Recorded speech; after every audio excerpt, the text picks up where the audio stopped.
함께 보실 하나님 말씀은 신약성경 요한계시록 13장입니다.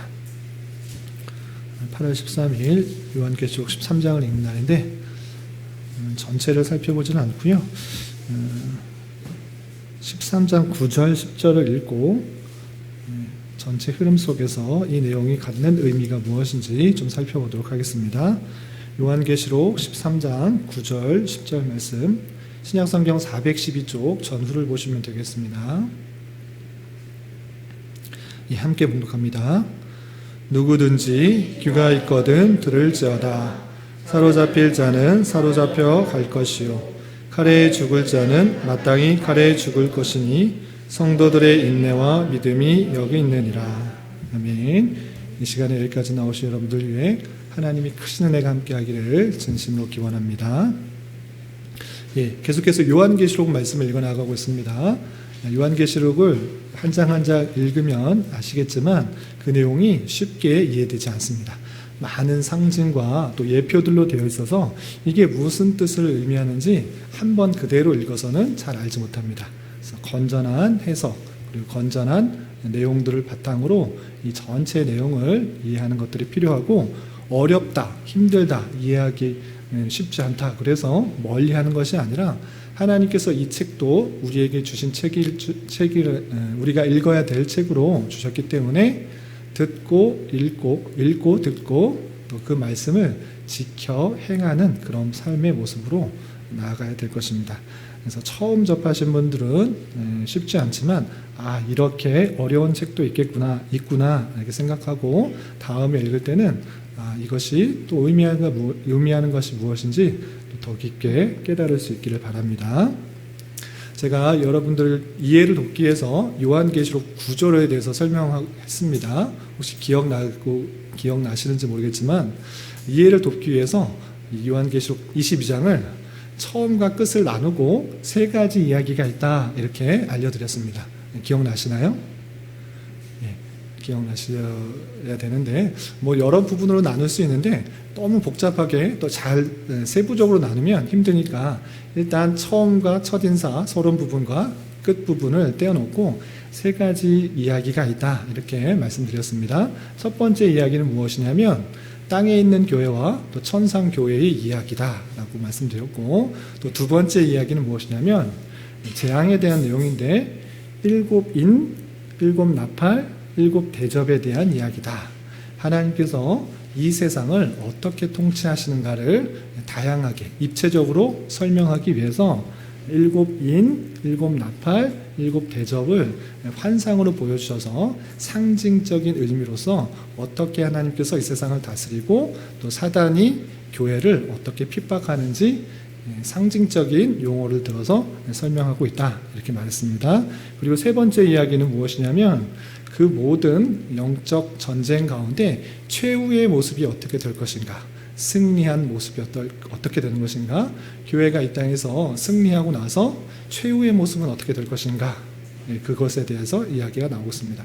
그럴 때 모든 영적 전투 가운데 승리한 교회는 어린 양의 신부로서 예수 그리스도와 결혼하는, 어린 양과 결혼하는 모습으로 나오고, 또한 그 모습이 얼마나 아름다운지 그 거룩한 성에 수많은 보석과 같이 찬란하고 아름다운 모습으로 그 모습이 비춰질 것을 마지막에 표현하고 있는 것입니다. 그런 줄 알아 이 땅에서의 성도는 많은 영적 전투 가운데 환난과 핍박과 고난이 있을지라도 최후의 모습을 아는 자로서 잘 견디고 극복해 나가야 된다. 그리고 어렵고 힘들 때마다 주 예수여 다시 오소서 마라나타라는 신앙으로 이 땅을 잘 견뎌야 된다라고 하는 내용이 요한계시록의 내용입니다. 전체 내용, 흐름들을 알고 이 내용들을 읽어나면 조금 이해하는데 쉬울 것이라 생각됩니다. 그리고 오늘 요한계시록 13장은 어디 부분이냐라고 하면 두 번째, 가운데 이야기, 두 번째 이야기, 일곱 인, 일곱 나팔, 일곱 대접 가운데 일곱 나팔을 불고 다시 일곱 대접이 나오기 전 그 사이의 이야기를 나오는 것입니다.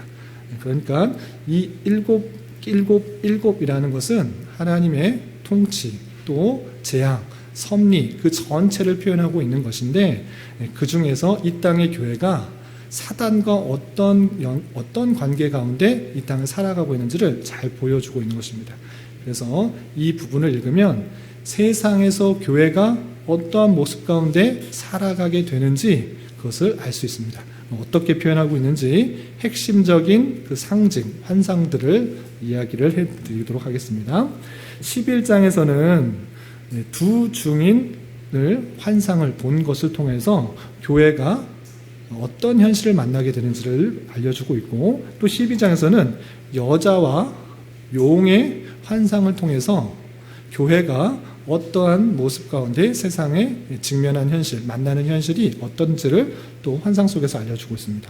또 같은 표현이지만 13장에서는 짐승 2마리의 환상을 보게 됩니다. 이 짐승 2마리를 통하여서 세상에서 교회가 어떤 환난을 만나게 되는지, 어떤 어려움을 만나게 되는지 반복적으로 다시 설명하고 다시 설명하고 다시 설명하고 있습니다.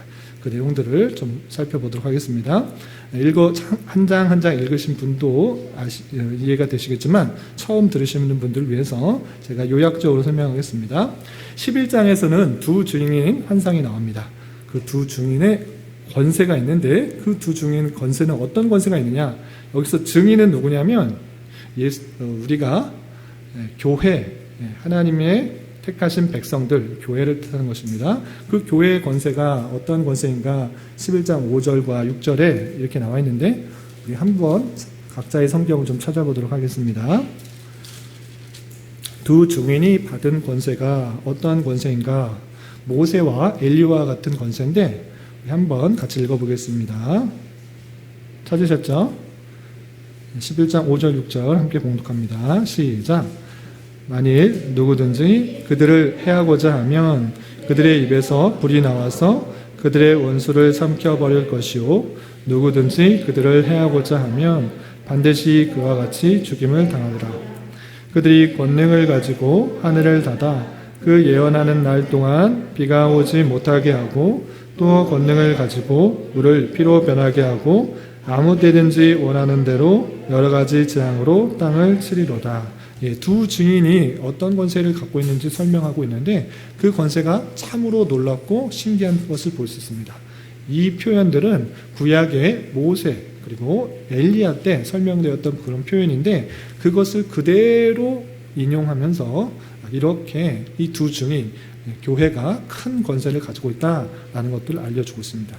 그런데 이런 큰 권세가 있음에도 불구하고 이 42달 또는 1260일, 한때, 두때, 반때 이렇게 제한된 7년이라는 완벽한 기간의 절반이라는 그 시간 동안에 핍박과 탄압을 받게 될 것을 다니엘서에도 표현하고 있고 그것을 그대로 인용하면서 그 핍박을 또 요한계시록에서 계속적으로 설명하고 있는 것을 볼 수 있습니다. 그러면 이 두 증인이 받게 될 핍박은 어떠한가? 11장 요한계시록 11장 7절 말씀 함께 읽어보겠습니다. 시작. 그들이 그 증언을 마칠 때에 무적행으로부터 올라오는 짐승이 그들과 더불어 전쟁을 일으켜 그들을 이기고 그들을 죽일 터인즉. 놀라운 권세가 갖고 있는 교회임에도 불구하고 그 증언을 마칠 때 어떤 때가 되면 무적행으로부터 올라오는 짐승, 사탄의 권세를 갖고 있는 그 짐승이 그들과 더불어 전쟁을 일으킨다. 사탄의 영적 권세가 교회에 그 전쟁을 일으키고 있다라고 있는 것을 볼 수 있습니다. 그리고 그들을 이기고 그들을 죽인다 이런 표현을 하고 있습니다. 그러니까 교회가 그런 권세가 있음에도 불구하고 탄압과 핍박 그리고 많은 환난 가운데 교회가 처해질 것을 이렇게 환상 속에서 보여주고 있는 것입니다. 그리고 12장에서는 또 이런 표현도 있습니다. 여자와 용을 보게 되는 환상을 보는데 여기서 또 여자가 누구인가? 실제 어떤 한 여자가 있는 것이 아니라 그리스도의 신부인 어린 양의 신부된 그 교회를 뜻하는 그런 용어, 상징적인 그런 표현입니다. 그리고 용은 여기서 사탄, 악한 권세를 뜻하는 것입니다. 그러면 여자의 권세는 어떤 권세가 있는지 12장 1절 말씀을 함께 읽어보겠습니다. 요한계시록 12장 1절 말씀 함께 봉독합니다. 시작. 하늘에 큰 이적이 보이니 해를 옷 입은 한 여자가 있는데 그 발 아래에는 달이 있고 그 그 머리에는 12별의 관을 썼더라. 예, 한 이적 환상을 봤는데 해를 옷 입었다. 해가 뜨거운데 얼마나 큰데 그것을 옷 입는다? 이것을 문자 그대로 그냥 받아들이면 안 된다라고 그랬습니다. 상징적인 용어다라고 했습니다. 그렇게 해의 권세 또한 발의 권세 12별의 권세를 다 갖고 있는 그런 모습을 상징하고 있는 여자, 그것은 다름 아니라 교회를 뜻하는 것입니다. 이렇게 교회의 권세들이 있는데 또 용이라는 사람이 용이 나와서 그 여자를 계속적으로 괴롭히는 내용이 12장 전반에 걸쳐 나옵니다. 그런데 12장 4절과 13절 두 절만 함께 읽어보겠습니다. 12장 4절 말씀 함께 봉독하겠습니다. 시작. 그 꼬리가 하늘의 별 3분의 1을 끌어다가 땅에 던지라.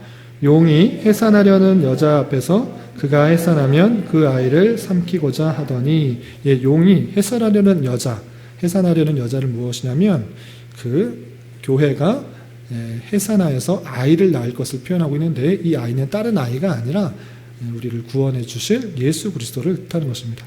예수 그리스도를 낳으려고 할 때 그 예수 그리스도를 삼키고자 하는 그 용의 모습을 볼 수 있습니다. 사단의 계략을 볼 수 있는 것입니다.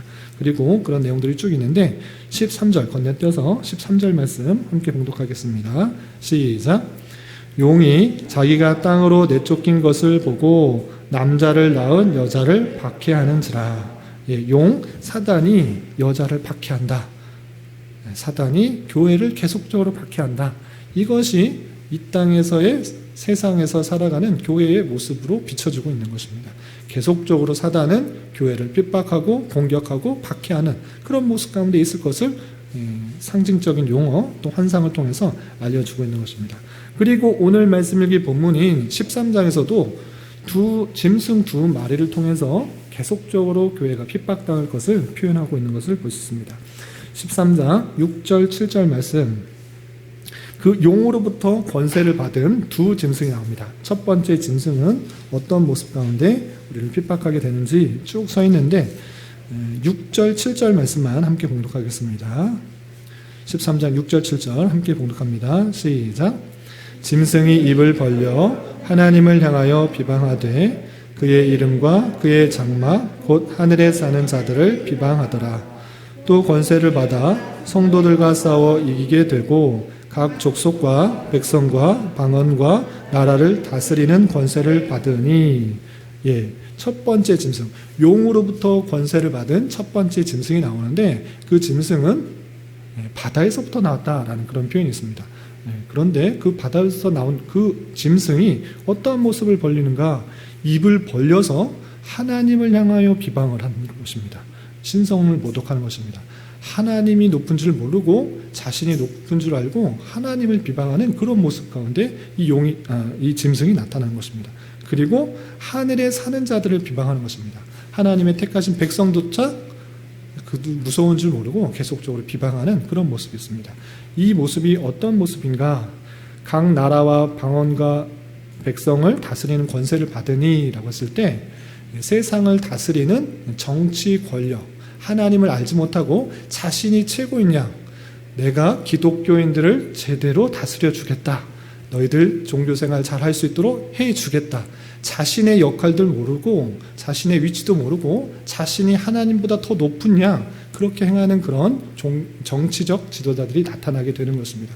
그렇게 하나님을 알지 못하고 비방하고 세상을 다스리는 큰 권력들을 이용하여서 어떻게 하느냐? 성도들과 싸워서 성도들을 이긴다라는 표현이 있었습니다. 하나님께서 백성들을 지켜 보호하시면 그런 세상 권력, 하나님을 알지 못하는 그런 나라들로부터 지켜 보호해 주셔야 되는 것 같은데 그렇게 표현하지 않습니다. 오히려 하나님의 백성들인 교회는 그런 하나님을 알지 못하는 정치 권력, 세상 권력에 의해서 핍박받게 될 것이다 라고 말씀해 주고 있는 것을 볼 수가 있는 것입니다. 이렇게 하나님을 모르는, 알지 못하는 세상 권력들로부터, 정치 지도자들로부터 많은 핍박과 탄압, 죽임을 받게 될 것을 표현하고 있을 뿐만 아니라 그 용이 아까 사단으로 표현된 그 용이 또 다른 권세를 또 다른 짐승에게 주는 것을 보습니다. 두 번째 짐승은 어떤 모습 가운데 나타나는가 11절 이하 쭉 설명되고 있는데 한 구절만 보겠습니다. 13장 15절 말씀. 13장 15절 말씀. 두 번째 짐승이 권세를 받아 어떻게 세상 가운데 나타나서 교회를 핍박하게 되는지 13장 15절 함께 봉독합니다. 시작. 그가 권세를 받아 그 짐승의 우상에게 생기를 주어 그 짐승의 우상으로 말하게 하고 또 짐승의 우상에게 경배하지 아니하는 자는 몇이든 다 죽이게 하더라. 두 번째 짐승에게 권세를 주었을 때 이 두 번째 짐승이 뜻하는 것은 무엇이냐면 종교적인 지도자인 것입니다. 종교적인 지도자. 쉽게 말해서 적 그리스도가 나타나서 자기가 예수 그리스도인 양 드러나면서 많은 기적과 이적들을 행하면서 사람들을 미혹하는 것입니다. 그러면서 진리에서 떠나게 하고 자기를 믿게 하는, 자기를 섬기게 하는, 우상으로 절하게 하는 그런 일들을 벌이고 있는 그런 모습을 보였습니다. 그리고 그 권세가 세기 때문에 그것을 따르지 않으면 다 죽이고 없애고 핍박하고 또 아무런 일도 하지 못하게, 행하지도 못하게, 매매도 하지 못하고 또 아무것도 할 수 없는 그런 형편 가운데 만들어 보이는 그런 종교적인 타락과 적그리스도가 나타나게 하여서 그런 미혹게 하는 일들을 벌일 것이다 라고 표현하고 있는 것을 볼 수 있습니다. 이렇게 우리가 살아가는 이 땅에서 만나게 되는 모습이 이러한 줄을 알고 살아가는 것이 중요합니다. 예수님 믿으면 즐겁고 기쁘고 감사하고 평안한 일만 있을 거다. 이것은 우리의 기대입니다. 실제 우리에게 주어진 삶은 그런 것이 아닙니다. 종교적으로부터 많은 미혹들이 있을 것이고 또 나라와 국가로부터 많은 핍박과 탄압도 있을 수 있다라는 사실들을 알고 살아가는 것입니다.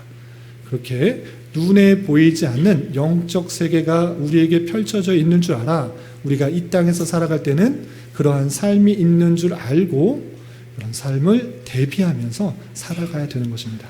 그리고 그런 삶을 대비하면서 살아간다 할지라도 실제 나라에 의해서, 국가에 의해서 또는 잘못된 종교 지도자에 의해서 잘못된 믿음을 행하도록 할 때 그러면 어떻게 해야 되느냐?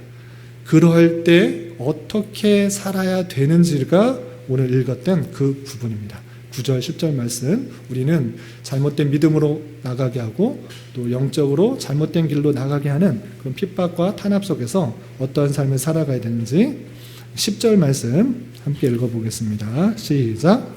사로잡힐 자는 사로잡혀 갈 것이요 칼에 죽을 자는 마땅히 칼에 죽을 것이니 성도들의 인내와 믿음이 여기 있느니라. 종교 지도자들에 의해서 또는 국가에 의해서 하나님이 믿는 것이 금지되었을 때, 하나님을 다르게 섬기게 만들려고 할 때 우리는 어떻게 되는가? 우리가 바른 믿음을 갖고 있다고 하면 차라리 나를 사로잡아 가라, 나를 감옥에 가져가라, 나를 사자밥에 되게 해라, 이런 믿음 가운데 바른 믿음을 가지고 살아가는 것이 중요하다라고 표현하고 있는 것입니다. 성도의 삶이 그런 핍박과 탄압 가운데 올바른 믿음을 지켜가는 그런 삶의 현장인 줄 알아 우리는 그런 미혹과 유혹과 탄압과 핍박 속에서도 바른 믿음으로 살아가야 되는 것입니다. 내가 사로잡힌다고 하면 난 사로잡혀 가겠다. 또 나를 죽이려고 한다. 나는 차라리 바른 믿음을 위해서, 바른 신앙을 위해서 죽겠다라는 각오로 살아가는 것이 성도의 마땅한 자세인 것입니다. 왜 그렇게 할 수 있습니까? 왜 우리는 사로잡혀가도 낭망치 않고 죽어도 슬퍼하지 않습니까? 이 땅에서의 삶이 끝이 아니라 하늘에서의 영원한 하나님과 영원한 기쁨과 감사와 눈물과 슬픔이 없는 곳에서 하나님을 찬송하며 하나님께 감사와 영광을 돌릴 수 있는 자로 삶이 있다라는 사실들을 알기 때문에 우리는 기꺼이 순교회를 택하는 것입니다. 그것이 성도들의 인내고 성도들의 믿음이다 라고 하는 말씀들을 잘 살펴봐야 될 것입니다. 우리가 앞으로 평생 언제 하나님께서 부르실지 모르지만 그 부르실 날까지 순교자의 정신으로 바른 믿음을 갖고 살아가겠다 다짐하며 굳건한 믿음 가운데 살아가기 힘써야 될 것입니다. 이런 것이 하나님께서 원하시는 삶이고 하나님께서 우리를 훈련시키고 또한 성장시키시는 방편이라는 것들을 알아 이런 삶을 살아갈 수 있는 저와 여러분 우리 모두가 될 수 있기를 진심으로 기원합니다. 기도하겠습니다. 하나님 아버지 감사합니다. 오늘 말씀을 통하여 우리가 살아가는 이 세상에 많은 사단으로부터의 공격이 있는 줄을 살펴보았습니다. 이런 말씀을 대하는 자로서 영적 민감함을 가지고 살아가게 하여 주시고 늘 깨어 기도하여 죄악 가운데 빠지지 않도록 인도하여 주시옵소서. 이 시간에 우리에게 허락하신 여러 기도 제목을 가지고 주님께 나아갑니다. 가장 선한 것으로 응답하여 주실 믿고 믿음으로 간구하는 시간 되게 하여 주시옵소서. 예수님의 이름으로 기도 올리옵나이다. 아멘.